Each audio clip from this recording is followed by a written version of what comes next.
Hello, everyone. Welcome back to the Vedic Astrology Podcast. My name is Fiona Marques. Today is the 14th of February, so it's a time when, whether we like it or not, the subject of love and finding a soulmate comes into our awareness through all of the festivities for Valentine's Day. And how do we look for love in our Vedic Astrology Birth Chart? That is the topic that we are going to explore today. And building on our Valentine's Day theme, let's begin by examining the myth of Kamadeva. And Kamadeva is the god of love and desire in Hinduism. And he shares a lot of features with the Eros or Cupid god that we might be familiar with from Greek Roman mythology, because they're both depicted as being young, handsome men, and they both shoot arrows of love at their targets. Kamadeva's bow is made of sugarcane and his arrows are made of flowers. And sometimes the string of the bow is depicted as being made of bees. Whereas we know that Cupid has a bow and arrow that shoots metal or wood arrows. These gods are also both associated with the spring season in the Northern Hemisphere when nature's blossom and romance flourishes. So Kamadeva is associated with Holi, which is celebrated in February or March. This year, I think it's actually March 24th. And Cupid obviously is associated with Valentine's Day, which is celebrated on February 14th. So they both have that early spring kind of energy. And the story of Kamadeva has a lot that it can share with us. Let's turn our mind back to the episodes that we've already covered in the Vedic Astrology Podcast, where we talked about Shiva and Sati.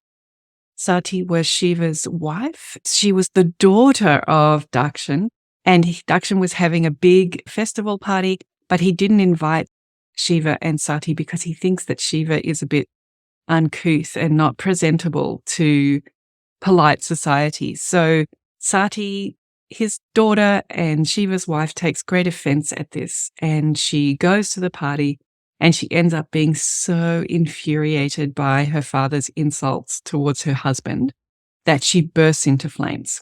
And so to begin this story, we have to remember that Shiva is single at this point. He's devastated at the loss of his wife and he has withdrawn from the world and he is meditating. Meanwhile, the gods are worried about Shiva's isolation because they need him to produce a son to defeat a demon named Darakaraka. And this demon has a boon that he can only be killed by one of Shiva's offspring. And he's wreaking havoc, so the gods are thinking it's time for Shiva to contribute.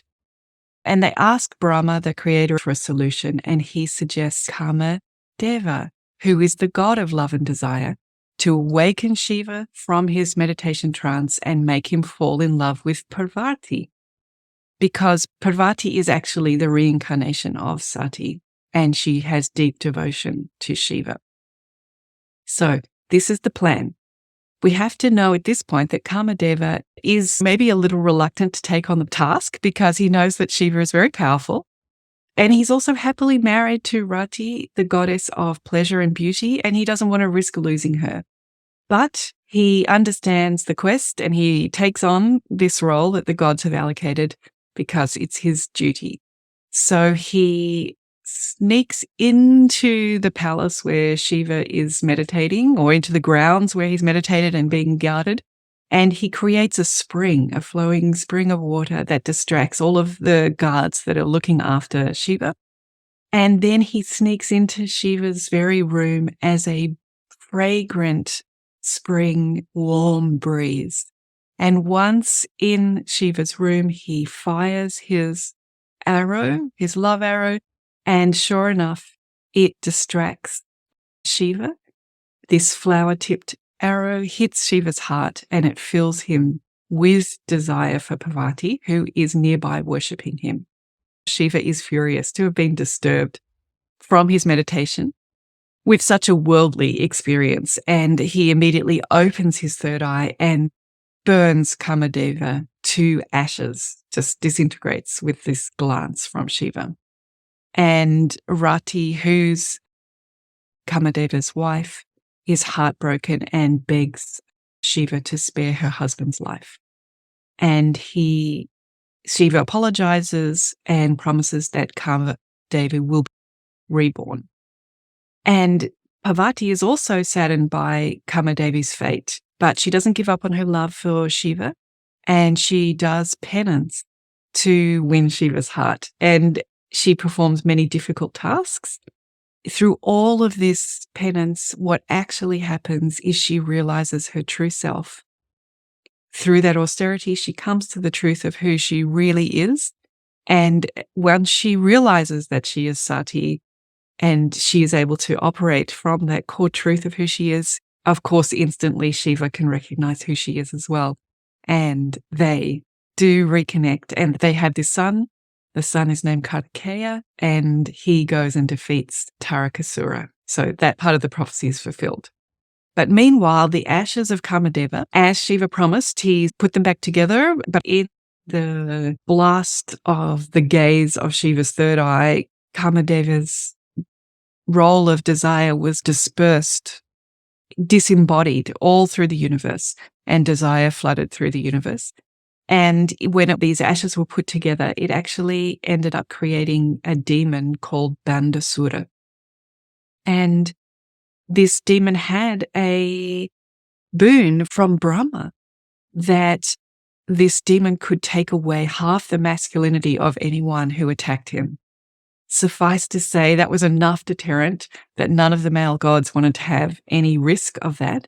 And so this demon ruled for 1,000 years and wreaked havoc until finally the supreme goddess, the goddess whose energy is even beyond and above and beyond Shiva, Vishnu, and Brahma, in the form of Lalita, she brought together an army of female warriors, and they went and confronted this demon, Bandasura, and they defeated Bandasura.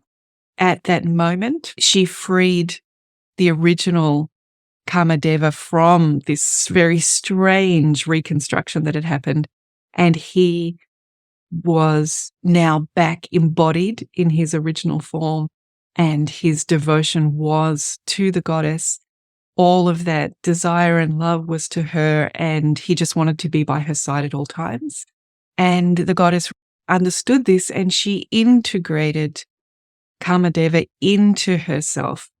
And that is how he became part of the goddess, riding in the chariot with Rati, who was her chariot driver, with this all-powerful goddess. So this myth is beautiful on so many levels because it presents for us interesting questions like, originally, when Shiva was interrupted by desire, was it the best thing to annihilate that desire instantly through meditation? And didn't that just disperse this desire and then create this very twisted, kind of disembodied demon level of desire? So it's very interesting about how do we approach our natural desires, and love being one of them. Sometimes we get drawn by love, by lust, by desire.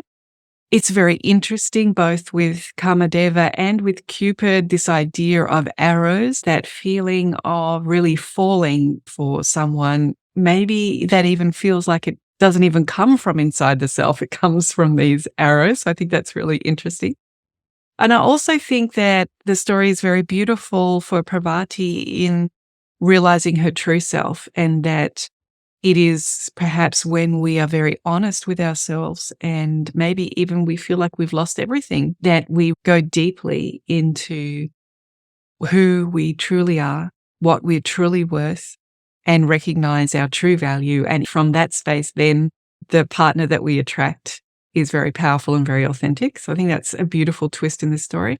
I also think the ending where the Supreme Goddess shows us how to re-embody our desires, bring them back into the corporal form so that they're not in our mind and running away with our thoughts, but they belong in the physical body. And then they are integrated into the wholeness of the goddess. So I think she's really showing us a path there, to a tantra path to embody and be complete, be a complete human being. So this is a very beautiful myth that can guide us in our examination of where do you look for love in your Vedic astrology birth chart.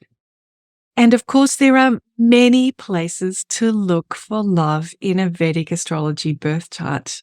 And that's probably because life is really love, isn't it? The birth chart is just a reflection of life, and there's so much love in being alive. There's the love from the moment that you're born, the love that created your physical form, the love that your parents have for you, the love that you share with your siblings, with your friends, the love that you share with an intimate partner, and the love that you share with your own children, and in fact, the love that you share with your journey and with your experience here on planet Earth. So where to look for love in the Vedic astrology birth chart?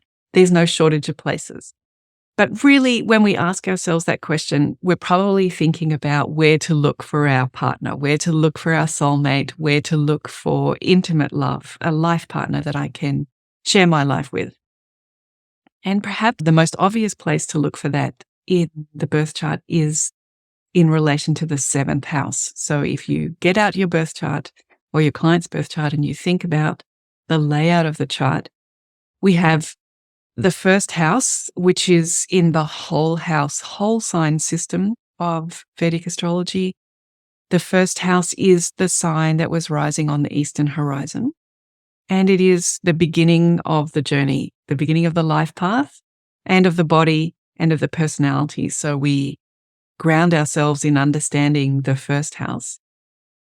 And we are drawn to look at the seventh house for the partner because it is the other side of the ecliptic. It is the other side of the zodiac, 180 degrees away, where we are reflected back. So the ascendant, the number one, is reflected like a mirror by the seventh house, all the way over there, 180 degrees away. And it's very interesting that all of the Dharma houses, so the first house, the fifth house, and the ninth house, all have a mirror that is a Kama house. So the first house has the mirror of the seventh house, which is a Kama house. The fifth house has the mirror of the 11th house, another Kama house. And the ninth house has the mirror of the third house. So this is also telling us in that Tantra kind of way that all of our dharmic paths are in relationship with our karma houses, our karma path as well. And that it's finding that right balance on that continuum. And your Vedic astrologer can help by looking at the chart to see where on that continuum is a healthy place for the self to be. And some charts are going to be much more towards the dharmic side, and some are going to be much more towards the karma side, and some are going to be in the middle. And I think the mythology that we shared today shares these beautiful different approaches to how to balance dharma and karma. But returning to where to look for love in the Vedic astrology chart, the seventh house, we've just touched on the seventh house of the partner. And the seventh house is going to be ruled by a different planet than the first house. So whatever planet rules the seventh house is going to tell us a little bit about our partner. And as we know, planets have different qualities. So it's a good place to look just to get a feel for what the relationship with a partner might be like. And we can do that in many ways, but it could be as simple as looking at whether that planet is a malefic or a benefic. We talk about this a lot in Vedic astrology, that the malefic planets are challenging. They ask us to step up and to grow because they believe in us so much that they ask us to do more than we think we can do. And the benefic planets support us in whatever it is that we want to do. So they are providing those resources or opportunities that come from our own inspiration. They're both helpful. They just got these different approaches. So is the planet that rules the 7th house in your birth chart, is it more challenging and asking you to grow? Or is it more supportive and nurturing and solidifying your base of where you already are? And this might tell you a little bit about the kind of partner that Vedic astrology is suggesting would be natural. We can look at the nature of the planet in so many ways to give us information about the partner. We can look, for example, at the dignity of the planet. And if the planet is exalted, it gives us an idea that this partner might be very naturally and easily strong in their qualities. If the planet is debilitated, this might be someone who's worked quite hard to have that level of those planetary qualities. So it gives us a sense of a feel about that person's relationship to their own strengths. And we could also learn things about the partner just from the qualities of the planet themselves. So if Venus rules that 7th house, we might think that the partner is going to have some harmonious qualities or some beautiful qualities. If Saturn rules that 7th house, we might think that the partner is going to be older or take time to show up. And if that partner is the Sun, we might think that this person is very comfortable leading and being perhaps the center of attention. So each planet has its own qualities, and that will tell us something about where to look for love in our Vedic astrology birth chart. Another very beautiful thing about Vedic astrology using the whole house, whole sign system is that often the 7th Lord will also rule another house. And this can tell us a lot about the kind of partner we might naturally have success with in the 7th house. For each different ascendant, there are different combinations of what the 7th house rules. Let's break that down with, for example, Aries. The 7th house is naturally going to be Libra, which lets us know that for Aries ascendants, Venus rules the 7th house. And also for Aries ascendants, Venus rules the 2nd house. So we know that the 7th Lord, the planet that tells us something about our partner, is also going to tell us something about resources because it rules the 2nd and the 7th. And this is also the case for Libra ascendants. Their 7th Lord is Mars, all the way over there in Aries, and Mars also rules their 2nd house of Scorpio. So for both Aries and Libra ascendants, the 7th Lord is going to be associated with 2nd house issues as well. So there might be around income and money. It might be around resources, responsibility, and it might be around the person's face and things that they say, things that they consume, and the person's immediate family, the 2nd house, their immediate birth family. So we could say that for Aries and Libra ascendants, there is this match between the partner and the resources. But we notice that for an Aries ascendant, Venus would be holding that combination, whereas for a Libra ascendant, Mars would be holding that combination. So we see that Venus and Mars are naturally quite a passionate combination. So we're expecting that whether it's Aries or Libra, there's going to be that passionate element to it. But we might say that when Mars is ruling the 2nd and the 7th, as it is a malefic and an action-based malefic, it might want to take control. The partner might want to take control of the finances, for example. Whereas for an Aries ascendant, you might say that it's ruled by Venus, so this person might support the person with resources, might be very nurturing and very beautiful. So They rule 2 and 7, but they have slightly different energies about them. And then if we were to think about, for example, our corners of the South Indian chart, we've got Gemini, Virgo, Sagittarius, and Pisces. These corners in the South Indian chart are owned by Mercury and Jupiter. So all of those 4 corners are owned by Mercury and Jupiter. And it means that if you are a Mercury ascendant, Gemini or Virgo, your 7th lord is always going to be Jupiter. And if you are a Jupiter ascendant, your 7th lord is always going to be Mercury. And they're always going to be angular. They're going to rule another angular house. So either they will rule 4 and 7 or they will rule 7 and 10. The angular houses are the most activated houses in a chart. So we're going to know that for the corners, their partner is going to be activated. We also know that these are 2 benefic planets, right? Jupiter and Mercury, they're both manifesting planets.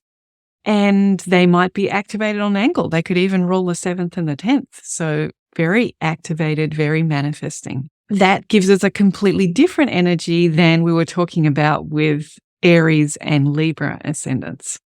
So let's play this out just a little bit longer with Taurus ascendants and Scorpio ascendants. They go back to that Mars-Venus swap. So again, possibly a passionate combination.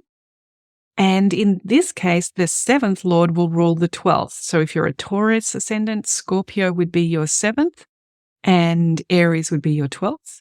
And if you're a Scorpio ascendant, Taurus would be your 7th and Libra would be your 12th. So for Scorpio and Taurus ascendants, the combination of 7-12, the 12th house is expenses. It's where the energy is flowing out. It's where we release things. It's also where we contemplate and where we meditate, where we go on retreat and where we are in institutions and where we have secrets sometimes in the 12th house. So this creates a partner that perhaps could be secretive, but also perhaps could be very spiritual and could encourage us towards moksha, towards meditation, or towards our retreats in Bali or wherever we'd like to go on our yoga retreats. So again, we feel that different energy. And then if we go to the sides, the middle sides of the South Indian chart, we have Saturn ruling the 2 middle houses on that left side of the South Indian chart. We have the sun and the moon ruling the right side of the middle squares. So this throws up for us instantly that for Saturn ascendants, their 7th lord is going to be either the sun or the moon. And this can be quite confronting for Saturn ascendant, right? Because Saturn ascendant is much more aware of its flaws, maybe, than any other ascendant. And its partner is going to be a luminary, either the sun or the moon. So it sets up that challenge that they may attract a very great or popular partner. And so how does Saturn feel comfortable with that? And of course, the other way around, that for Leo ascendant, Aquarius would be the 7th house. So how does the Leo energy that's maybe very comfortable being in spotlight, how does that go with attracting a partner who maybe prefers to be in the background? Vedic astrology has some very beautiful puzzle pieces just on the layout of the South Indian chart. And it also brings to mind, especially when we talk about the sun and the moon, they only rule 1 house each. And when we only rule 1 house, we know that it's very important to look at who that planet is with in the birth chart, because that's going to be quite influential. So this opens up another chapter on how to find love in the Vedic Astrology Birth Chart, which is to look at 2 things. Where does the 7th lord go in the chart, and who is it with? So both of these questions help us to understand a little bit more about the energy of this 7th lord that we're looking for. For example, if the 7th lord is in the 3rd house of courage and adventure, we might find that the partner that we're looking for is adventurous. It's maybe someone who travels or someone who has hobbies, perhaps outdoor hobbies, that we might meet in that kind of setting. Maybe we meet them in a bushwalking club or we meet them rock climbing or something.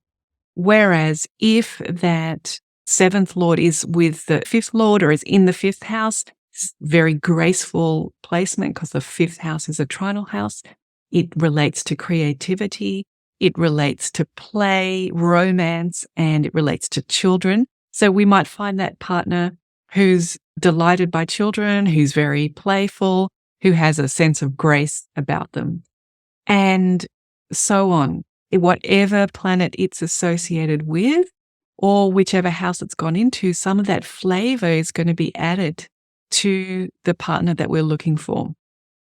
So we're beginning to get that richness and complexity because, of course, the planets that it's with could be several, and that planet may rule several houses. So imagine your seventh lord in the chart is with two other planets, and those two other planets also rule two other houses. So by this stage, you're getting a seventh lord who rules two houses with two other planets that also rule two houses in perhaps another house that we haven't accounted for yet. So then this person has a lot of indicators, a lot of variability that is just the way life is, isn't it? When we look back on all of the girlfriends and all of the boyfriends that we have been involved with, we may find that there's a lot of variety in that they're very different from each other. We might find that they're very the same as each other. Of course, it's important to also think about when the seventh lord is in the first house or when the first lord is in the seventh house, because that's going to really tie our sense of self with a partner, whichever way around that goes. Especially the first lord going into the seventh house is going to make that life path direction is going to be set towards wanting to engage in partnership. So these are some of the ways that we can look for where is the love in our Vedic astrology birth chart. But it's not just about the seventh lord, because there are other ways that we can look. And I'm going to just talk briefly about a couple of others, but these are by no means the end of the list of where to look for the partner in Vedic astrology. But one would be to look at Jimini Karakas, and these relate to giving the planets a role of a person in our birth chart, and it's based on the degrees that the planet is at in the birth chart. So this is one of the things that changes the most if you look at sidereal or tropical, because the degrees will definitely change. Often the house lords don't change very much because the relationship stays the same of where the planets are, regardless of whether you use one ayanamsha or another. The planets themselves remain in the same relationship, distance to each other.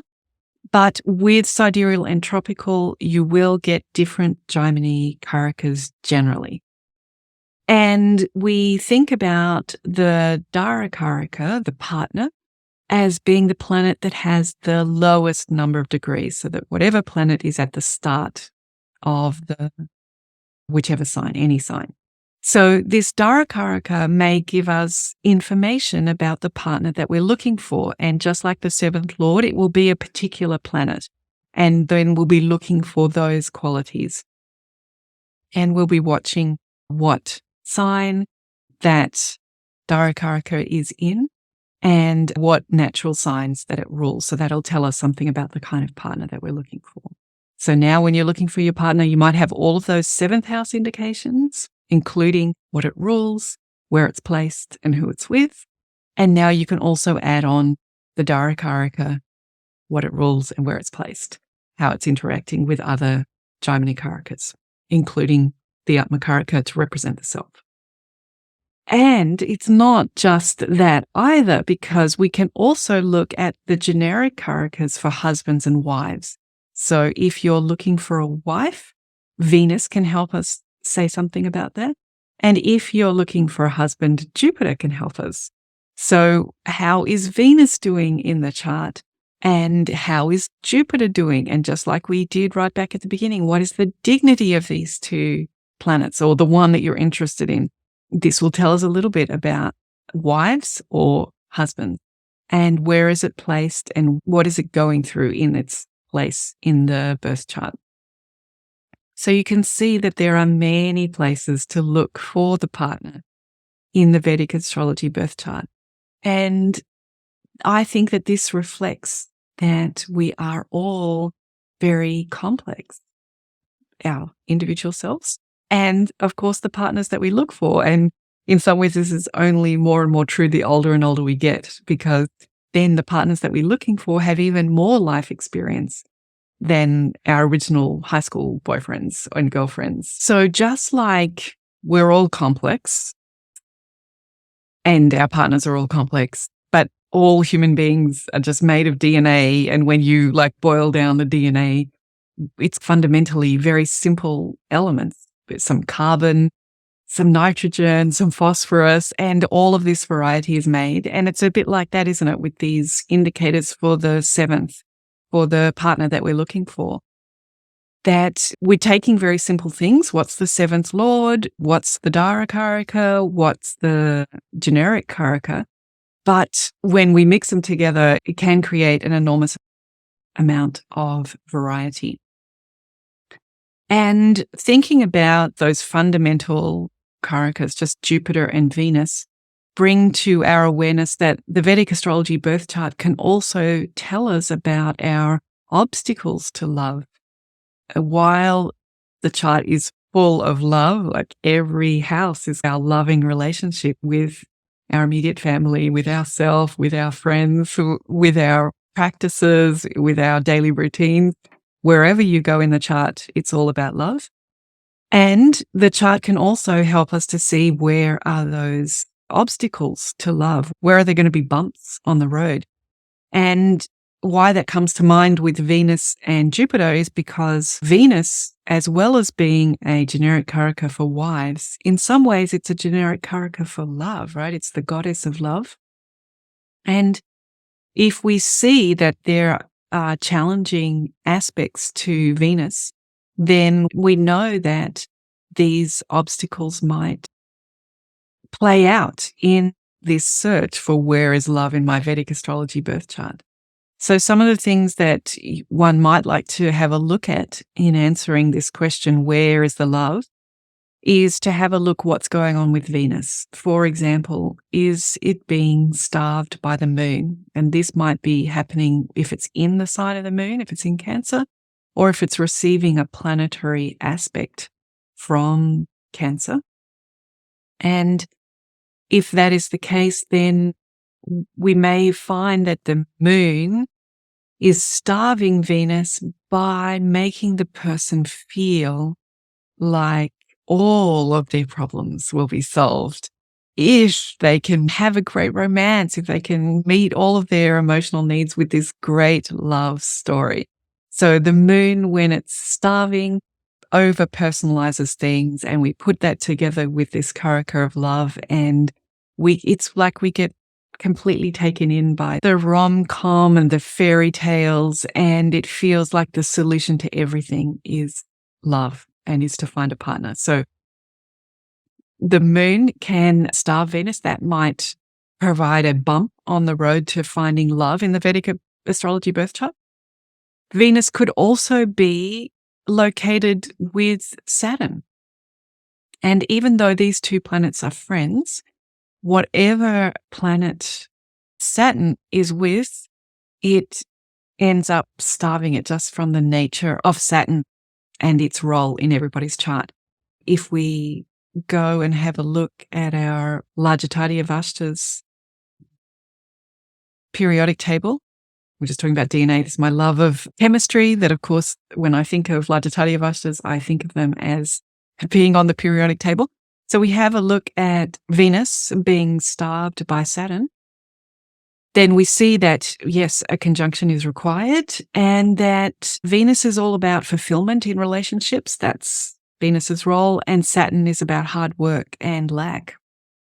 And so Saturn, co-located with Venus, can make loving relationships feel like hard work. They need hard work, and maybe they don't feel as fulfilling as one might imagine that they could.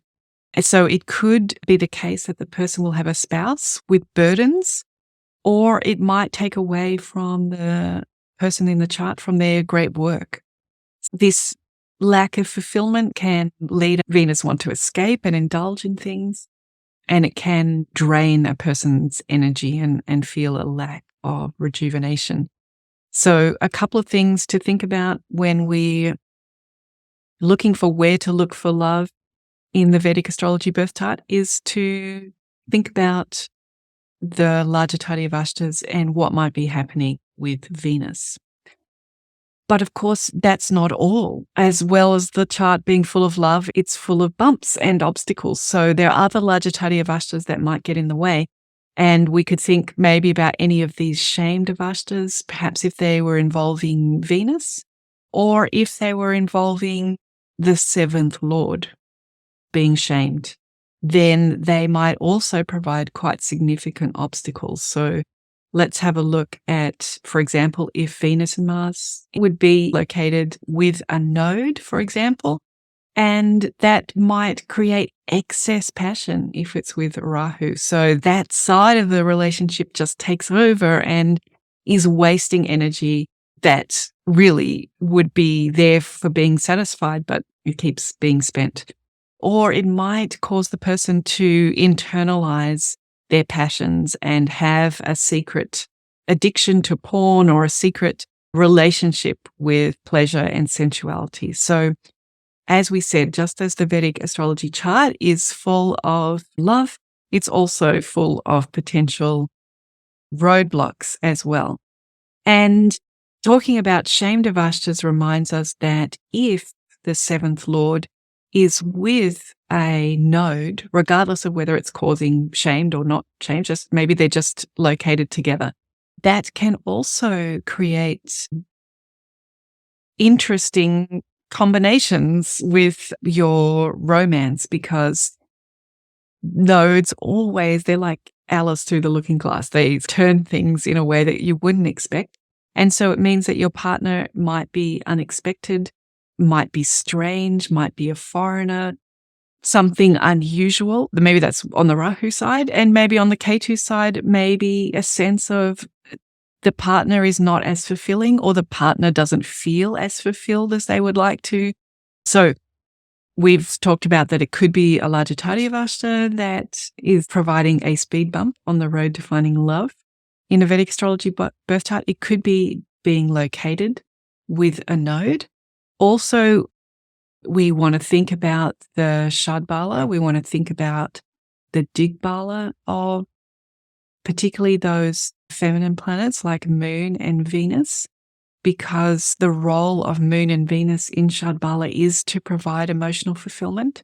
And if they are challenged in Dig bala because they have a low Dig bala score, which both the Moon and Venus get high Dig bala in the fourth house. So if they're on the other side of the chart, over there in the 10th or near there, they might be low in Dig bala, and just we're not heading in the direction of our emotional fulfillment because we're lacking that. Dig bala is about the cardinal placements, and it reminds us of a compass, and our compass is just pointing in the wrong direction. And then also the Chesta bala, which is about the speed the planet is going at. If it's going very fast, if it's Venus, or if it's the Moon, if it's in its waning phase, then we might find that the person doesn't have the confidence to put their emotional fulfillment as a priority. They might step back from that just naturally. That's just not their place to demand that or to expect that.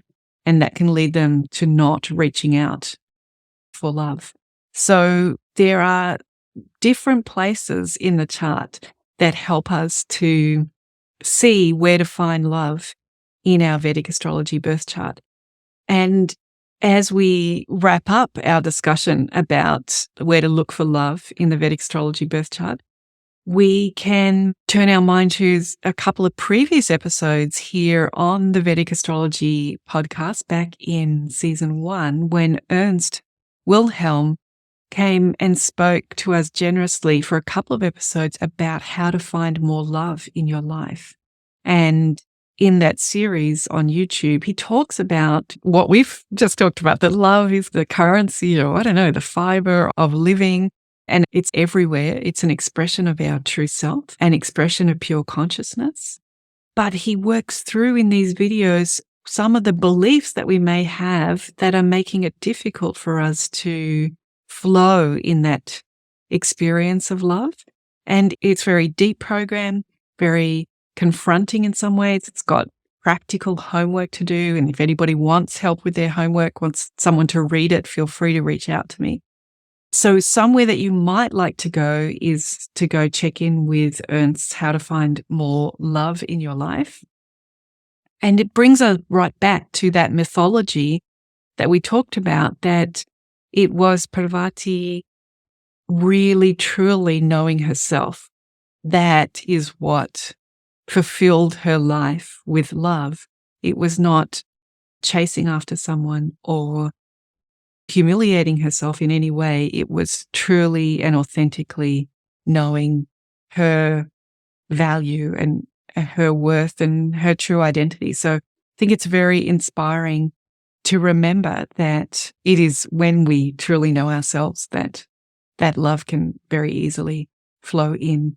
And I think the story, the mythology is also very beautiful in relaxing our ideas around the Kama houses, like the seventh house is a Kama house, and having that vision of being the goddess, whether we're masculine or feminine in this lifetime, and whether our DNA is in a masculine body or a feminine body. How can we be that goddess that integrates the corporalized desires, that integrates the Kamadeva, so that we are fully alive and whole? And that is my wish for us all here on Valentine's Day. I hope you've enjoyed our exploration of where to look for love in your Vedic Astrology Birth Chart. And I look forward to seeing you the next time that we get together here on the Vedic Astrology Podcast. Okay, bye for now, everyone. Bye.